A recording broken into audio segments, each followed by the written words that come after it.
Bonjour, c'est Gilles du site boursicoté.com. Voici l'analyse technique matières premières pour cette journée du lundi 18 novembre 2013. Et nous commençons donc cette analyse avec une vue un petit peu éloignée de l'or sur lequel nous confirmons un signal baissier.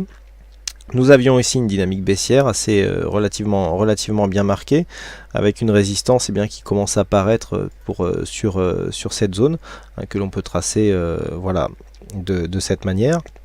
Donc nous avons ici notre point significatif. Ce que nous pouvons remarquer, c'est que sur cette phase de rebond technique, donc qui est intervenue ici à la phase de cette phase baissière, on est venu casser dans un premier temps la moyenne mobile 20 exponentielle, on a marqué un contact avec la bolle supérieure, mais on n'a pas réussi à valider ici, c'est-à-dire qu'on a bien la première phase de la technique du trading en tendance, un contact bol sup, retour sur la moyenne mobile 20, mais on ne valide pas ici un retour sur la zone de point haut et on ne marque pas un deuxième contact sur la bolle supérieure. Donc les cours s'infléchissent, c'est un échec. On reste donc sous cette résistance. Alors là on a réajusté pour que les 3 points soient assez corrects, mais la résistance était légèrement au-dessus, un petit peu sur la moyenne mobile 50. Et puis là on est en train de valider ici une poursuite du mouvement par un retour sur la zone des 1266 $ l'once. Donc dans une perspective ici de continuité de tendance, puisque nous sommes toujours dans une tendance de fond qui reste orientée à la baisse, une cassure directe de cette zone ici, les 1261,50, validerait une poursuite de la phase baissière court terme. Si cette cassure intervenait rapidement, c'est-à-dire sur la dynamique ici qui est impulsée sur ces 3 bougies, nous pourrions donc avec les retracements de Fibonacci mesurer l'objectif de cette cassure en traçant donc les retracements sur la phase de rebond et donc en observant ici l'objectif qui nous est donné par une extension, donc l'extension de Fibonacci qui nous donne ici un objectif à 1241 $ l'once. Donc ici sur une cassure rapide, je le rappelle, rapide de cette zone des 1261, l'objectif serait 1241,2 $ l'once. Ce scénario est valable tant que nous ne repassons pas au-dessus des 1294,4 $ l'once.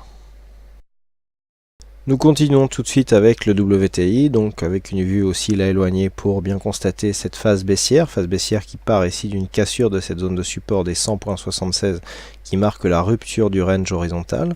Donc depuis nous avions cette tendance baissière qui s'était mise en route avec cette extension de Fibonacci ici à 161,8% qui dans un premier temps nous donnait un objectif. Alors pourquoi j'ai laissé ce retracement? Tout simplement pour vous faire constater que après avoir été ici zone de support, on voit ici cette zone d'extension qui constitue l'objectif de cassure, nous avons maintenant cette zone comme résistance, c'est assez net. Donc a priori là nous sommes sur une zone de test donc entre cette phase justement d'extension que l'on peut relever par exemple ici à 94,40 et cette zone horizontale qui se situe à 92,90. On oscille ici à l'intérieur, le biais reste baissier, vous voyez que dès que l'on marque un point haut on a du mal à venir repasser au-dessus, il y avait un point haut ici sur cette bougie, on n'est pas repassé au-dessus après, on redescend d'un étage ici et puis on continue à osciller d'une manière horizontale. La tendance reste bien sûr orientée à la baisse, on est bien capé ici par cette moyenne mobile 50 qui reste au-dessus des cours. Donc sur une rupture ici de cette zone des 92,90 $ le baril, nous avons un objectif à 91,98, soit 92 $ le baril, puis 90,70, et ce tant que les cours resteront sous la barre des 95 $ le baril. Et enfin nous terminons cette analyse par le Brent avec cette vue là aussi détaillée pour montrer par rapport au WTI que nous avions juste avant que le différentiel de performance est toujours en train de se creuser entre ces deux sous-jacents qui sont pourtant la même matière sauf que la provenance est différente. Nous avions donc un WTI qui s'inscrivait dans une légère baisse voire une évolution horizontale, nous avons ce Brent ici qui continue à marquer un rebond technique donc suite à cette phase ici de baisse. Alors ce rebond d'ailleurs qui va nous permettre de mesurer un petit peu tout ça par les retracements de Fibonacci. Donc on applique ici le retracement de Fibonacci sur l'intégralité de cette tendance et ce que nous pouvons marquer c'est que les cours ont trouvé le retracement des 38,2% comme une zone de résistance. Nous allons nous rapprocher de tout ça. Voilà, c'est relativement net ici sur cette phase. Encore une fois, les retracements de Fibonacci qui nous donnent de bonnes indications. Donc suite à l'inscription de ce point bas, on est venu ici marquer le début d'un rebond technique. On s'est inscrit ici au-dessus de cette moyenne mobile 20 exponentielle. Le franchissement des 23,6% ont donné le signal de retournement, enfin de rebond technique. L'objectif se situe au 38,2%, à savoir les 108,56 $ le baril. Voilà, nous sommes venus ici au contact de cette zone, et là maintenant nous oscillons d'une manière horizontale.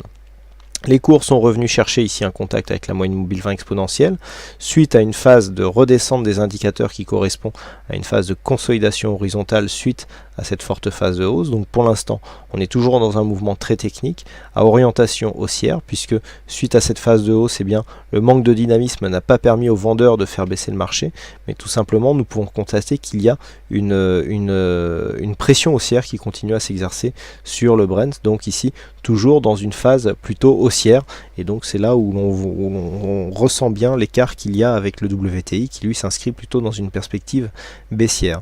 Donc actuellement, les cours sont toujours dans une dynamique haussière, et ce tant que nous sommes ici au-dessus de cette moyenne mobile 20 exponentielle. L'objectif sur un franchissement des 38,2 devient donc la zone ici horizontale des 109,50. Alors, une cassure haussière de cette zone des 109,50 puis le plus haut de cette bougie qui se situe à 109,75 donnerait là cette fois-ci un signal de retournement. Surtout, c'est que nous avons juste au-dessus la zone de retracement des 50 et 61,8%. Si elle était atteinte, eh bien, nous marquerait la rupture ici de cette zone de point haut, et donc pourrait préfigurer d'une phase de retournement, donc puisque nous aurions un poids haut cassé à la hausse, ce qui est normalement ce qui arrive normalement sur les phases haussières. À noter donc la phase de surachat que nous avons eu la semaine dernière, qui a bien été corrigée depuis. On a bien ici des indicateurs qui reviennent en zone neutre et un MACD qui est bien redescendu. Là, on est vraiment revenu marquer un signal une phase de consolidation horizontale. Avec ce contact, on peut très bien ici repartir en dynamique et provoquer une rupture de cette zone des 109,50. Le point d'invalidation est relativement bas pour cette tendance, donc sur un contact ici avec la bande de Bollinger inférieure, eh bien, on invaliderait la dynamique de ce mouvement haussier. Voilà donc ce que nous pouvons dire sur l'analyse technique de ces principales matières premières. Il ne me reste plus qu'à vous souhaiter à toutes et à tous une bonne soirée, bonne chance dans vos prochains trades, et on se donne rendez-vous dès demain pour d'autres analyses techniques en vidéo. Bonsoir à tous.